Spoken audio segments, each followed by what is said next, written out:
গাছের নিচে আর শুয়ে থাকা যাচ্ছে না। আজকে মনে হয় আগের তুলনায় অনেক বেশি শীত পড়েছে। তাই আমি কি অন্য কোথাও যেতে হবে? যেখানে গেলে একটু ঠান্ডা কম মনে হবে সেখানেই যেতে হবে। এরপর সেই ছোট্ট মেয়েটি এক পা দুই পা করে সেখান থেকে চলে যায়। আর কিছু দূর পথ যাওয়ার পর সে একটা বাড়ি দেখতে পায় আর সেই বাড়ির উঠোনে গিয়ে ঘুমিয়ে পড়ে। কি, এটা তো একটা মানুষের মেয়ে, কিন্তু ওই মেয়েটা আমার বাড়ির উঠোনে এসে কেন ঘুমাচ্ছে? আয় মানুষের মেয়ে, আয়, ওঠ বলছি, ওঠ, আমার উঠোন থেকে ওঠ বলছি। এখানে ঘুমানোর অনুমতি তোকে কে দিল?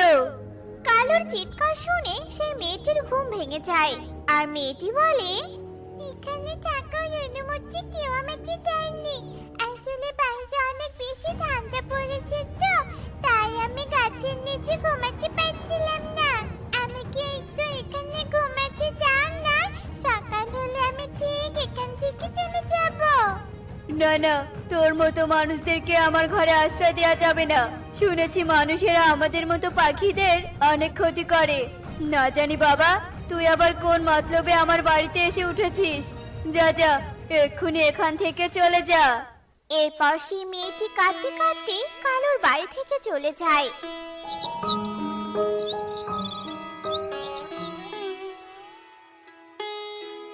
না, এই অর্ধেক রুটিটা আর খেতে ইচ্ছে করছে না। আর বাড়িতে নিয়ে গেলে তো মা জোর করে অর্ধেক রুটিটাও খাইয়ে দিবে। এর থেকে ভালো অর্ধেক রুটিটা আমি রাস্তায় ফেলে রেখে যাই। এরপর কনক তার হাতে থাকা অর্ধেক রুটিটা রাস্তায় ফেলে দিয়ে চলে যায়। এদিকে রিমি নামের সেই মেয়েটিরও ঘুম ভেঙে যায়। কি সকাল হয়ে গেছে আর আমি বুঝতেই পারিনি। সকাল হলে তো অনেক খিদে পেয়ে যায়। আর আমি এমনই এক হতভাগী যে সারাদিন একটু খাবারও খেতে পারি না।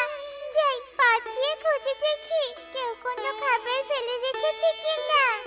এরপর রিমি এক পা দু পা করে সামনের দিকে এগিয়ে যায় আর সে কনকের ফেলে দিয়ে অর্ধেক রুটিটা দেখতে পায়। আরে এই তো, কে যেন এখানে সামান্য একটু রুটি ফেলে রেখেছে। কিন্তু এইটুকু রুটি খেলে তো আমার পেট ভরবে না।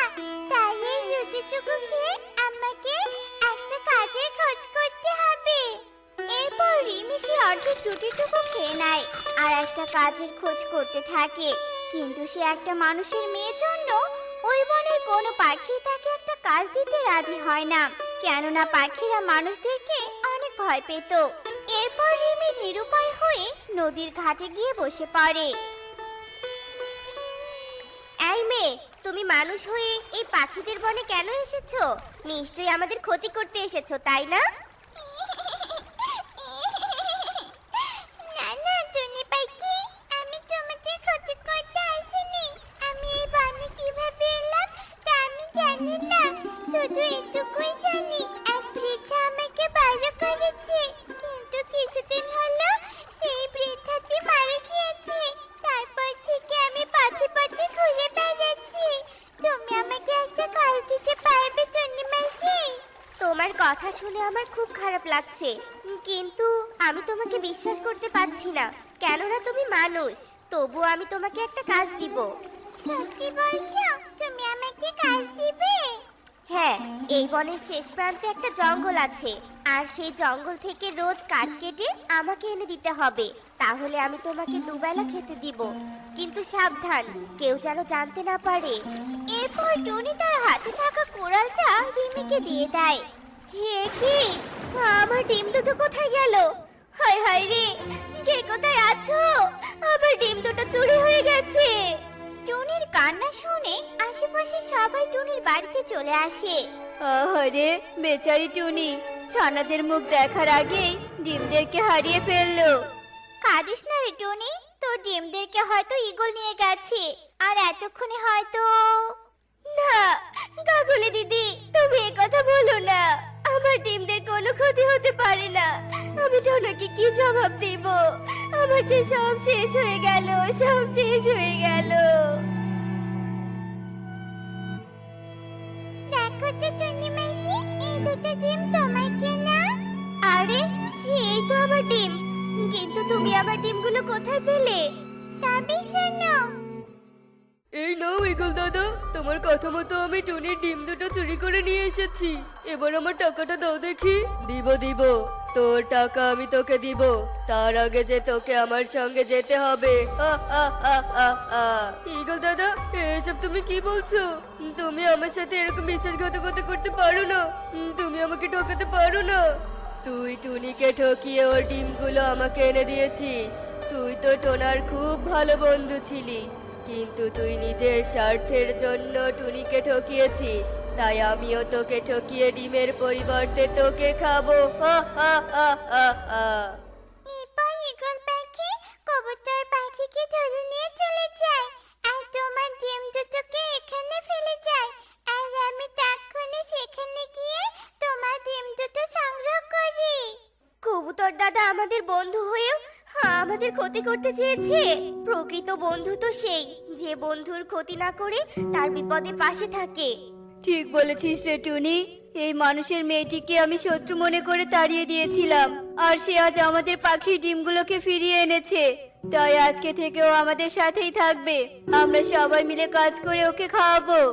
ঠিক বলেছো কালু দাদা, ও আজকে থেকে আমার ঘরেই থাকবে। আজকে তো পূর্ণিমা রাত, এই পূর্ণিমার রাতে আমি ওকে আমার বাড়িতে থাকতে দিলাম। এটা আমাদের পাখিদের কাছে একটা স্মরণীয় দিন হয়ে থাকবে। আর রাত হতে টুনি ও রিমি ঘুমিয়ে যায়। এদিকে হঠাৎ রিমির রূপ পরিবর্তন হয়ে যায়, সে হয়ে যায় এক পরিকন্যা। কি আমি পরিচয়ের মতো দেখতে হয়ে গেলাম কি করে? টুনি পাখি, ও টুনি পাখি, তাড়াতাড়ি ওঠো আর দেখো আমার রূপ পরিবর্তন হয়ে গেছে। এ কি কাণ্ড, তুমি তো পরীদের মতো দেখতে হয়ে গেছো। তুমি নিশ্চয়ই জাদু শক্তি জানা কেউ। সত্যি করে বলো, কে তুমি? আমি সত্যি বলছি, আমি কে তা আমি জানি না।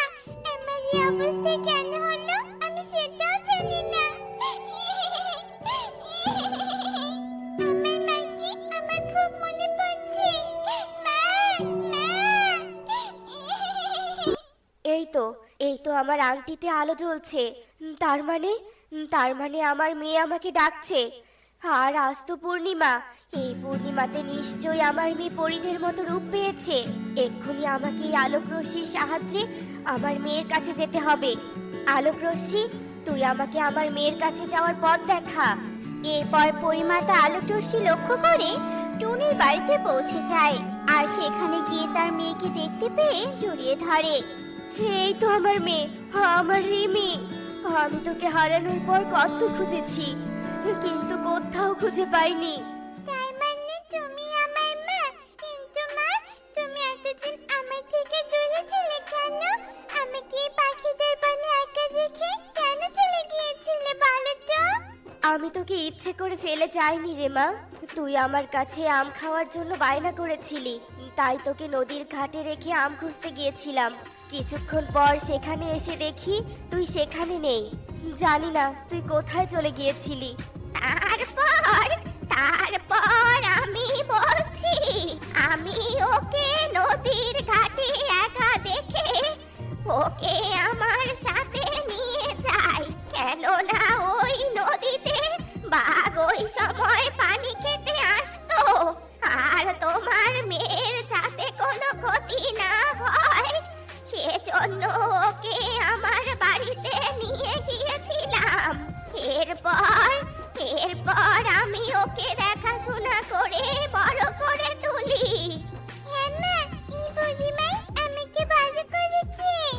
তোমরা পাখিরা আমার মেয়েকে এতদিন বাঁচিয়ে রেখেছো, তাই আমি তোমাদের প্রতি অনেক কৃতজ্ঞ।